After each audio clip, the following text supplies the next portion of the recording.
Minasan, konnichiwa, Kanada des. W dzisiejszym filmie opowiem moją drogę do prawa jazdy. Chwila. Czy ja ten film przypadkiem nagrywałem na moim kanale?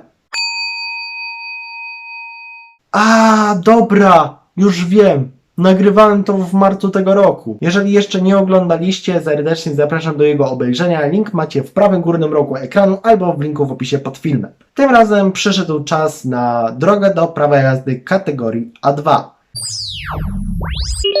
Tak jest. W ostatnich miesiącach miałem okazję rozbudowywać uprawnienia do kierowania pojazdami. Zapytacie się, dlaczego kategoria A2, a nie kategoria A? Z tego względu, że mam dopiero 22 lata, które skończyłem w czerwcu, a kategorię A mogę zrobić dopiero mając skończone 24 lata, więc mogę zrobić dopiero w 2023 roku. Kategorię A2 robiłem głównie z tego względu, że od kwietnia do czerwca oglądałem anime Super Cup, które mnie bardzo wciągnęło, a także zainspirowało mnie do posiadania Super Cupa. Na rynku europejskim jest model C125, czyli na kategorię B minimum 3 lata w Polsce. Jednakże prawo to działa tylko w Polsce i dla Polski posiadaczy prawa jazdy. Jeżeli wyjedziemy 125 poza granicę Polski, jesteśmy traktowani jako kierujący nieposiadający odpowiednich uprawnień do kierowania danym pojazdem. W tym przypadku 125. Żeby prowadzić 125 poza granicami, należy mieć prawo jazdy kategorii przynajmniej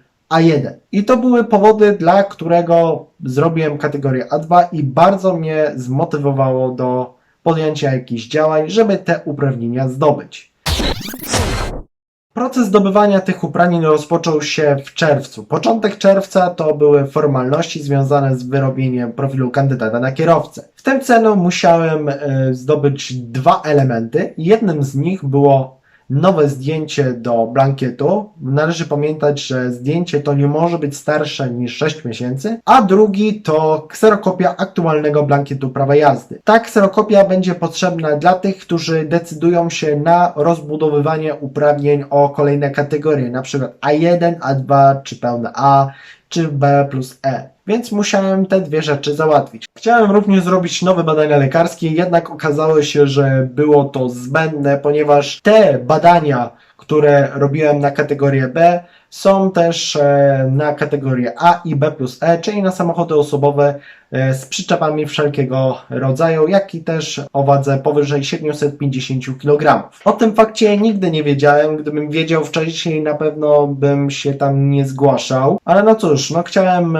się upewnić, czy badania lekarskie są konieczne na osobne kategorie, czy nie. Tak więc okazało się, że lekarz orzecznik powiedział, że te badania, które robiłem na B, są też na motocykle i na samochody osobowe z przyczepami wszelkiego rodzaju. 200 zł, które miały pójść na badania, zostały przeznaczone na rzecz kosztów kursu i potraktowałem te 200 zł jak zaliczkę. Kolejnym krokiem było wyrobienie profilu kandydata na kierowcę w Wydziale Komunikacji. Musiałem złożyć nowy wniosek o prawo jazdy, w wniosku zaznaczyłem krateczkę z kategorią A2, dołączyłem nowe zdjęcie do blankietu, jak i też kserokopię aktualnego blankietu prawa jazdy. Wyrobienie profilu kandydata na kierowcę zajęło mi kilka minut, tak samo ile to miało w przypadku kategorii B. Chciałem też opłacić od razu za wyrobienie blankietu, czyli 100 zł i 50 groszy, ale okazało się, że nie było to możliwe, ponieważ kasy były zamknięte, jak i też część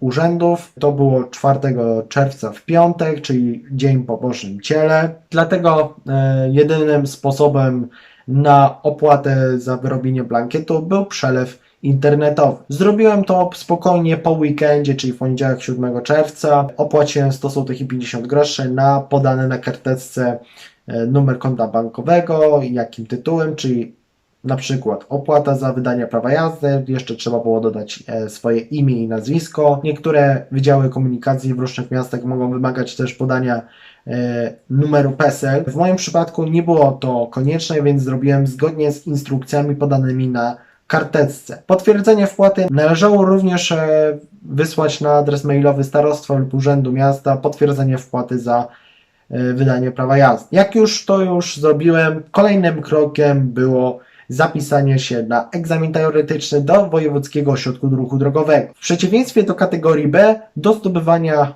uprawnień na kategorię A2 podeszłem w sposób eksternistyczny. Wygląda to w ten sposób, że po wyrobieniu PKK możecie zapisać się z marszu na egzamin teoretyczny. Tak jak to zrobiłem w swoim przypadku. Zapisanie się na egzamin państwowy miało miejsce w niedzielę 13 czerwca, gdzie się zapisałem na egzamin, jak i też wykupiłem dostęp do bazy pytań na teorię na 30 dni, w razie czego gdyby nie udało się zdać za pierwszym razem. Czy tydzień wystarczył, żeby zdać za pierwszym razem?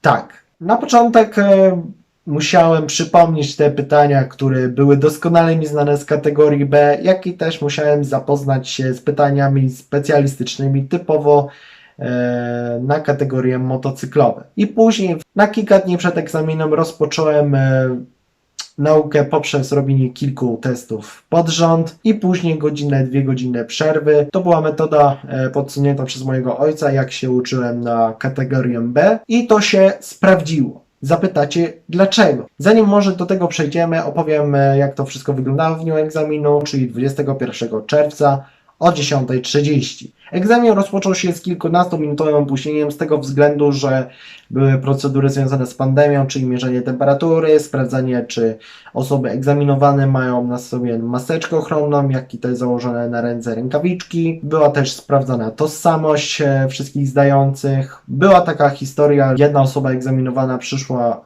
z legitymacją, z którą nie można przyjść. Prawo mówi, że na egzamin można przyjść wyłącznie z dokumentem tożsamości typu dowód osobisty czy paszport, to w przypadku osób, które nie ukończyły 18 lat. Z tego względu, że jedna osoba miała legitymację, została odesłana do biura obsługi klienta, by umówić się na nowy termin egzaminu. Na egzamin przyszedłem bojowo nastawiony optymistycznie, że uda się zdać za pierwszym razem. Zasady egzaminu były mi dobrze znane, że najpierw był egzamin próbny, czyli 5 pytań podstawowych i 2 specjalistyczne i później te już prawdziwe zasady egzaminu, czyli 32 pytania, czyli 20 podstawowych i 12 specjalistycznych i czas na udzielenie odpowiedzi wynosił 25 minut. W moim przypadku przebrnięcie przez wszystkie 32 pytania zajęło mi 5 minut z małym kawałkiem. Tam, gdzie pytania były dosyć newralgiczne, nie było typowo pytań związanych z kierowaniem ruchu przez policjanta, więc obeszło się bez takich pytań, ale na pewno zdarzało się kilka pytań typowo newralgicznie trudnych, więc uważnie przeczytałem treść pytania, zapoznałem się z materiałem filmowym i szybko udzieliłem odpowiedzi. Czasami zdarzało się, że strzelałem, no i ogółem cały egzamin teoretyczny zdałem pozytywnie, miałem 70 na 74 punkty, czyli 1 punkt więcej niż to miało w przypadku kategorii B,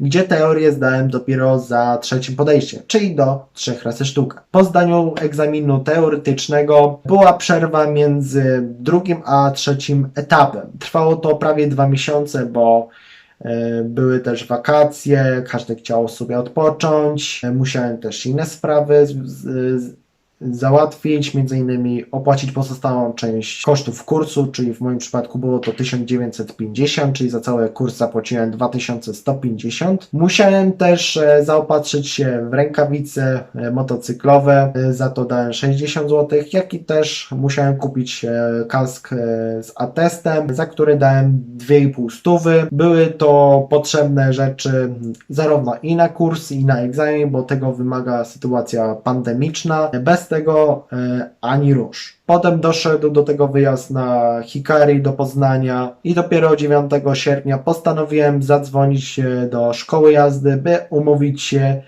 na pierwsze godziny jazdy. Pierwsze godziny miałem 12 sierpnia, pierwotnie miałem mieć o 16, a później dostaję wiadomość, czy mógłbym jednak przyjechać na 14, więc powiedziałem, że tak i tam się pojawiłem. I wreszcie przyszedł czas rozpoczęcia kursu praktycznego, czyli te 20 godzin. Pierwsze minuty wyglądały w ten sposób, że najpierw dostałem pytanie, czy kiedykolwiek jeździłem motocyklem. Odpowiedziałem, że jeździłem motorowerem, mam Ogara 900, ale jednak nie był jeżdżony przez długi czas, czyli przez ponad 2 lata i zaczęło się od przypomnienia sobie ruszania z miejsca i zatrzymywania się. Cały ten kurs zaczął się również od tego, żeby poczuć masę motocykla. Najpierw wsiadłem na 125. W Bydgoszczy zazwyczaj napotkamy model YBR 125 od Yamahy, więc na tym jeździłem przez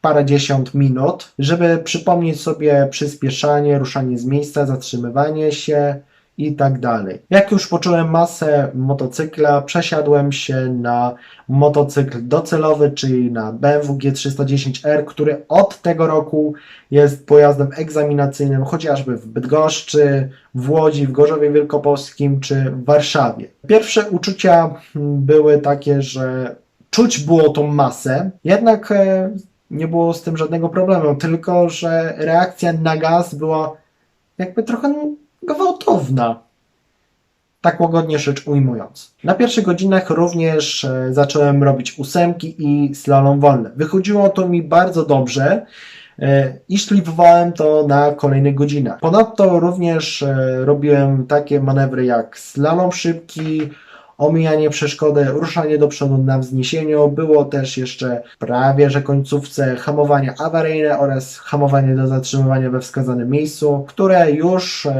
powolutku miałem na pierwszych godzinach. Jak już opanowywałem te wszystkie zadania egzaminacyjne na placu manewrowym, kurs odbywał się w ruchu drogowym. Jeżeli chodzi o ruch drogowy, to przypominałem sobie trasy egzaminacyjne, inne uliczki, które doskonale mi były znane z kategorii B. Najważniejsze jest to, że ucząc się na motocyklu musiałem zajmować inną pozycję na pasie ruchu, że muszę trzymać się prawej strony. Jak skręcam w lewo na skrzyżowaniu, muszę się zbliżyć do środka, będąc na lewej części prawego pasa ruchu na drodze dwukierunkowej. Jeżeli chcielibyśmy skręcić w lewo na drodze jednokierunkowej, to trzeba było się trzymać lewej strony. Oczywiście było to dużo razy trenowane, wszelkiego rodzaju skręty na różnych drogach i tak dalej, i tak dalej. Był taki dzień, gdzie kurs odbywał się też w ruchu drogowym w deszczowych warunkach.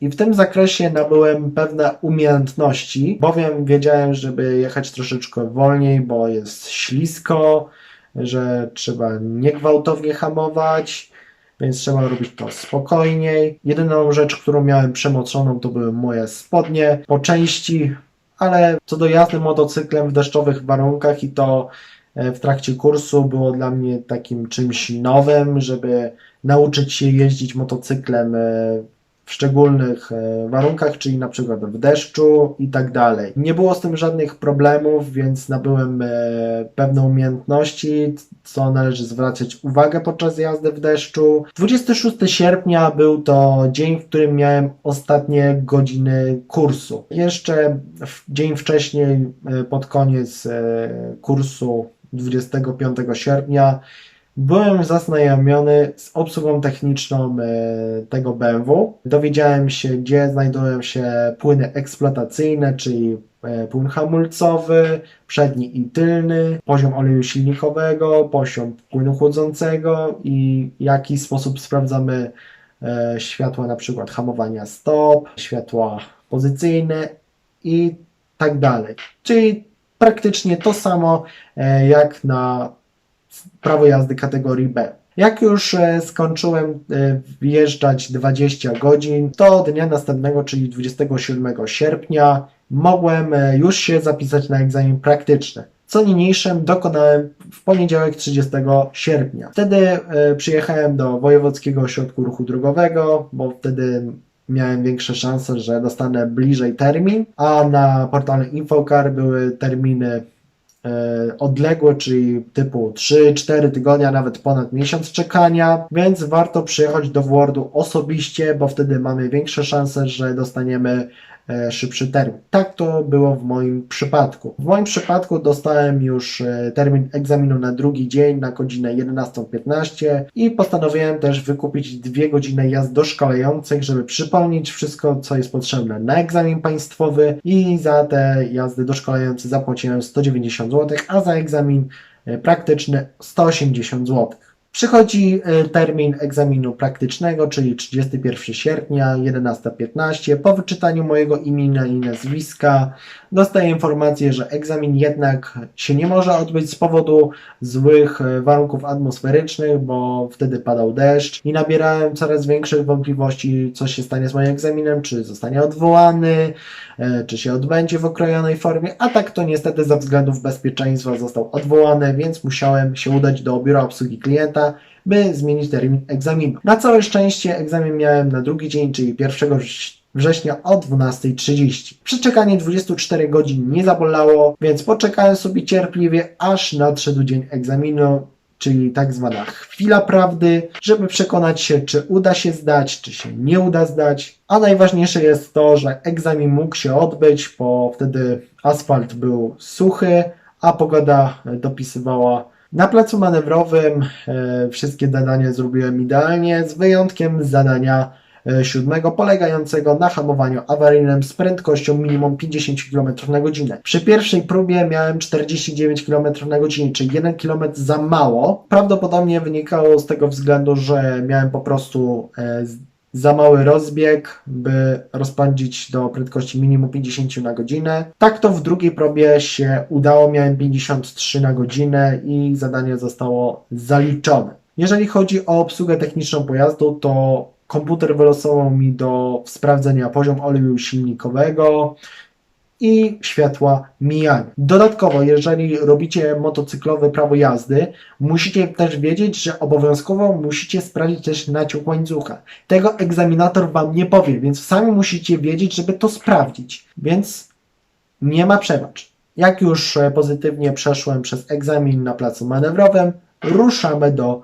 ruchu drogowego. Początek był bardzo obiecujący i miałem optymistyczne nastawienie, że uda się praktykę zdać za pierwszym razem, ale do czasu. Bowiem znajdując się na ulicy Mierosławskiego, jak przypuściłem, samochód, który cofał do tyłu, jechał w przeciwnym kierunku, to po otrzymaniu polecenia skrętu w lewo na skrzyżowaniu z ulicą Cichą ustawiam się do skrętu zgodnie z techniką kierowania pojazdem i dostaję informację, że egzamin zostaje przerwany z wynikiem negatywnym. I tam, gdzie były uwagi, napisane było tak. Egzamin przerwany, niesamodzielne wykonanie zadania, próba skrętu w lewo na lewym pasie ruchu na drodze dwukierunkowej. Boże! Po prostu nie wiedziałem, że skręcam w lewo na lewym pasie ruchu. Nie wiedziałem, o co tutaj chodzi. Sam nabrałem wątpliwości, więc miałem wytłumaczone, o co tutaj tu biega. Po wytłumaczeniu sam też miałem nadal wątpliwości, że doszło do pomyłki ze strony egzaminatora, więc postanowiłem tego samego dnia po południu wysłać na maila w Wordu kartę wyjaśniającą przebieg egzaminu, jak i też dołączyłem suplement, który zawierał moją wersję, jak to wszystko wyglądało. Jednakże nie zmienia to faktu, że musiałem zapisać się na drugi termin egzaminu i dopiero miałem 24 września o 9:45. W poniedziałek 6 września dostaję telefon od pani egzaminator nadzorującej, która powiedziała, że istnieje możliwość wglądu do materiału egzaminu, jak i też zapoznania się z sytuacją, w której egzamin został przerwany, więc postanowiłem się tam pojawić. Zapoznałem się i po obejrzeniu stwierdziłem, że za lekko wjechałem na lewy pas ruchu. Przecież żadnych pojazdów nie było, więc okej. Tylko problem taki jest, że upierdliwie nie było żadnych pasów poziomych, typu podwójna ciągła, nie było nic. A tak na nagraniu było widocznie, że za lekko wjechałem na lewy pas ruchu na drodze dwukierunkowej. No cóż, pierwsza próba została oficjalnie spalona, więc musiałem przeczekać te 3 tygodnie na drugi termin egzaminu. Na dzień przed egzaminem postanowiłem wykupić 2 dodatkowe godziny jazd doszkalających, bo wstyd byłoby wsiadać do pojazdu egzaminacyjnego bez odpowiedniego treningu. Więc te 2 godziny sprawiły, że przypomniałem wszystko, co jest potrzebne na egzamin państwowy, przypomniałem wszystkie zadania egzaminacyjne na placu manewrowym, jak też jechałem w ruchu drogowym. Ten trening sprawił, że byłem super przygotowany do egzaminu, przynajmniej to było w opinii mojego instruktora, tak więc pokazałem swoje umiejętności następnego dnia. Egzamin zaczął się 6 minut szybciej, po wszystkich formalnościach związanych ze sprawdzeniem tożsamości, mierzeniem temperatury. Przystąpiłem do egzaminu. Po założeniu wszystkich ochraniaczy, swojego kasku, jak i rękawic, przystąpiłem do egzaminu. Tym razem komputer wylosował mi do sprawdzenia płyn chłodzący i światło pozycyjne. Poszło to idealnie, jak i też wszystkie zadania na placu manewrowym. Tym razem plac manewrowy zrobiłem perfekt. Tak samo było w ruchu drogowym. Podczas tego egzaminu w ruchu drogowym pan egzaminator bardzo mnie przeciągnął.